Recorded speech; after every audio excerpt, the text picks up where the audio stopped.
common question I often get asked is, what is the difference between your 10-day real food reset program and your bone broth protocol? How do I know which one is right for me? Which one is going to help me achieve what I'm looking to achieve? What are the differences in terms of what we're eating, what we're not eating, and so forth? So I've put together this little video to help give you a behind the scenes look of the materials provided for both programs and explain some of the nuances of each so that you can make an informed decision. So let's take a look. So let's dive right into the 10-day real food reset and take a quick glimpse of what this program entails. It is designed for structure, support, and accountability in a group setting, but it can absolutely be accomplished and have massive benefits done individually as well. So the first part is about, are you ready to reset? And we talk about the things that are typically holding our body back. This program is designed to help us with our relationship with food, both what goes in our mouth and how we speak and think about food. So in this program, the first step of this structure guide that you'll receive is about reflection. So we want to look back, we want to talk about how our relationship with food and our food choices has led us to where we are, what we're looking to gain from this time in the program, what we're looking to gain over the course of the next few months. And if you're in private coaching with me, you've likely answered some of these questions. If you've been with me for a while, it may have been a while since you've done this. So it might be time to reflect again. It might be time to update. It might be time to kind of hone in these answers. If you've recently begun private coaching with me, all of this may have been things we've recently covered, and that's okay. But definitely take time to go through here, look at it. There might be things that we didn't discuss yet that you should make a couple notes about. There's also a notes section coming up where if you have questions, if there are things that come up as you're reading through this, as you're working through recipes and so forth, that you want to make sure that we discuss on a little deeper level, please make a note of it. Bring it to my attention on our next session call if we're working together privately, or shoot me an email if you're not a private client, and we will absolutely make sure that we get your questions answered. I want you guys to thrive. I want you to feel really good about what you're doing, and I want you to make sure that you're really getting the depth of what the essence of this program is designed to be.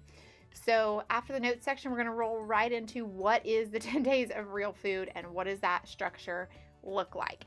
So 10 days of real food resetting looks like lots of fresh produce, lots of clean proteins, lots of healthy fats, and some other optional additions if you'd like to include them. So you can still include your black coffee, you can still include unsweetened tea, you can still include beans and legumes and some non-glutinous grains such as quinoa or couscous or brown rice, things like that. But for the duration of the reset, what we will not be eating are going to be things that contain gluten, things that contain dairy, things that include sugar, alcohol, or processed foods. And the reason for this is because these substances are both the most inflammatory for the human body, creating all that inflammation that has us weighed down and feeling less than our best, but also the foods that we generally as Americans tend to gravitate towards during times of stress. These are the things that we tend to overdo it on. These are the things that we tend to mindlessly consume. And so by removing them for the 10 days of the reset, we're not only giving our body a chance to better digest, a chance to reduce its inflammation burden, we are also giving ourselves a chance to assess how much the consistency of these intakes of these things is taking a toll on us, and whether our body is responding well or not, whether it can handle that or not. And it's not just about what we omit, it's also about what we add in. So this is about amping up the nutrient density of what we're consuming during the 10 days. This is, again, adding lots of clean proteins, healthy fats, lots of fresh produce, fueling our bodies and our metabolisms well. So this is going to help our hormones, this is going to help our metabolism, this is going to help our digestion, this is going to help our aches and pains. So many benefits of doing this. Okay, the next section is all recipes. So you get tons of recipes with this. Again, if you're a private client, you may have seen some of these recipes before. Some of it might be overlap, but there's a lot of new stuff in here probably as well. So I include tons of recipes, but the thing I want you to know about the 10-day reset is that you can use any recipe, whether it's from this structure guide that I provide, whether it is from your own recipe collection, whether it's a recipe you find online or elsewhere, so long as it meets our guidelines, so long as it doesn't include the things that we are omitting, it is fair game. So this is an overview of the 10-day reset and what you can kind of expect through that process. And now we're going to take a look at that bone broth protocol. All right, so the bone broth protocol program. This is one of the first programs I designed when I began health coaching. I ran it as a group for a long time. I still offer that occasionally, but I have a lot of clients who love to work through this process on their own.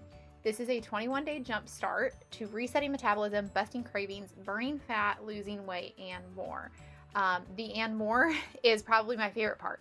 That's where we talk about better sleep, better energy, more desire to eat good foods, things like reduced pain and inflammation. We're talking about better hormone balance. So many good things that can come through this 21-day process, including a lot of self-discovery. So let's take a quick look here. Before we begin, I talk about why we're doing what we're doing and why bone broth. Why is it so helpful and supportive of the things we're trying to achieve? There's 4 phases to the bone broth protocol. The first phase is what I call cleanse and rest. So for the first 3 days of our program, we're going to be providing our bodies a break from its normal digestive duties and allowing it to focus solely on the nourishing benefits of the bone broth. So during that phase, and I'll break this down in a moment, bit by bit, but during that phase is where we are in fact cleansing, where we are consuming lots of bone broth, lots of filtered water, an occasional bit of avocado or chicken if we feel it necessary, but we're truly trying to give it the least amount that our body has to digest and process. We want the best nutrition in the simplest forms during that process. Step 2 or phase 2, I call fueled up. From phase 2 forward, we're going to start enjoying our broth every day like we have been, but we're also going to start adding back in clean fats, proteins, nutrient-dense foods. So we're going to start with, like I said, fats, proteins, and nutrient-dense vegetables. Step 3 or phase 3 is going to be where we add back in even more things. Day 8 through 14 is where we're going to reintroduce some foods in a specific order to ease our bodies back into their more complicated digestive processes. And it's going to give us a chance to monitor how our body responds to certain foods. Step 4 is all about self-discovery. So this is where we're going to be finding balance and preparing to leave the program and go back to what we would quote unquote call normal eating, with a better understanding of what's going to benefit you most moving forward. So here in this program, I really dive into why quality matters. We talk about what foods we are consuming, what foods we shouldn't probably be consuming as much of or any of. We talk about how to get the best quality food when you're shopping, because I know that those labels can be super confusing. We also talk about the Dirty Dozen and the Clean 15. So if you're not familiar with this, this is a really helpful guide that's put out every year by the EWG, and it tells you which foods you should prioritize your budget or your access for organic versus what things you really don't need to stress about if they're organic or not. Okay, on to fats, healthy fats versus harmful fats. Fat is not the enemy, okay? We need fat for every cell in our body to function, including our hormones and our metabolism. But not all fats are created equally. Some of them are going to be incredibly inflammatory for the body, and they're going to take up space where we don't want it taking up space. You know what I mean? Whereas the healthy fats are going to help you accomplish your goals, make sure you absorb the nutrients from the other foods that you're eating, and that you can really honor your body in a high quality way. Phase 1. So in each phase, you're going to have a little breakdown sheet like this. It's going to tell you exactly what you're doing for days 1 through 3. So day 1 through 3, you're going to be consuming a minimum of 1 quart of bone broth every day, 100 ounces of water. If you consume certain things like black coffee or bulletproof coffee, Plexus Slim I approve of as well, nibbles of chicken, and or up to 1 avocado per day. This is only if you truly feel it necessary, okay? If it's the difference between you saying, I'm going to throw in the towel and I'm going to keep going, then I want you to nibble on some chicken or avocado. But that doesn't just mean, oh, it's day 1 through 3, I can nibble on as much as I want. No, we really want to focus our efforts on consuming that broth and letting it work its magic. We're not exercising on day 1 through 3, so this is hard for some people who love their gym time. But light walking or stretching, things that are for mental health benefits like that, but have low physical impact, that would be fine. Lots of self-love and grace as we go through days 1 through 3. Again, if you're working with me as a private client, this might look a little bit familiar, where we're talking about symptoms. We're talking about what's going on in our body, what we're noticing, what we're not in love with, and we're going to take some measurements. We're going to have a starting point. We're going to know where we started so we can see where we are at the end, okay? We're going to set some goals, which again, you might have done recently with me, but if it's been a while, jot those down. Get clarity on it. It helps you stick to the vision and make it successful. Phase 2 is days 4 through 7. Again, we're going to continue drinking broth, but at a lower volume. 1 cup of broth per day.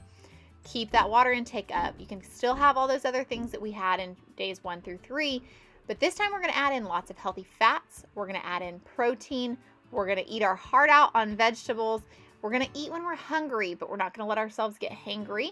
We're going to move our body, but we're not going to do too much, okay? We don't want to just go right back into CrossFit if that's what you were used to. We want to ease our body back into this process, because it's not that the exercise is inherently bad, it's that the digestive system needs us to conserve energy so that it can fully support us through this process. So we're still skipping sugar and sweeteners, alcohol, grains, fruit even, beans, legumes, nuts, and seeds. They're coming back, I promise, but just not yet, okay? So here's some recommended groceries. I give you a little bit of a like, hey, here's what I buy when I'm going through this process, and that makes it simple. You can keep it simple. You can go complex, your choice. Phase 3 is days 8 through 14. There's a few more modifications. So again, we're just building everything that we've previously done, but now we're also going to start adding in some small amounts of fruit, if you wish, some nuts and seeds and nut butters used sparingly, some beans and legumes in moderation if you'd like. We're going to keep being really intuitive and listening to our body. We're not going to overdo it on exercise, but we can start to kind of work our way back up if we'd like. We're still skipping those sugars, sweeteners, alcohols, and grains. All right, we're going to check in at that point, okay? We're 2 weeks into this process. We're going to track our progress, and we're going to see what happens as we get there. We're going to take note of some changes. We're also going to ease ourselves into phase 4. It comes faster than you realize. You'll be in day 15 before you know it. And at day 15 through 21, what we're going to be doing here is we're going to start talking about whether dairy deserves a place back in the equation. We're going to see if whole grains are something you'd like to include.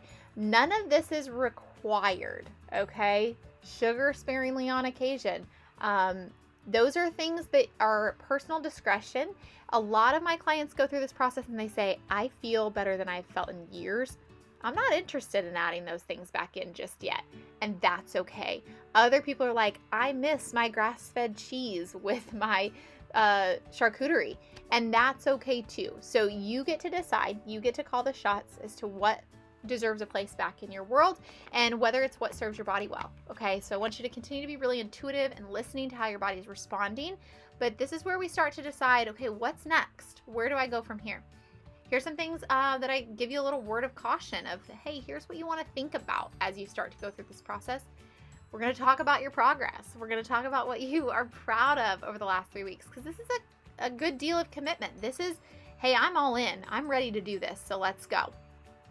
And if you're ready to dive into the Bone Broth program, let me know, because not only do you get this guide that I've just given you a sneak peek to, you also get tons of recipes.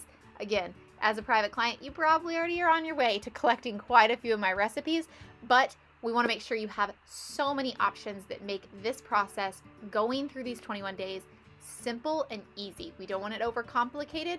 We want you excited about the foods that you're eating, not stressed about the things that you can't.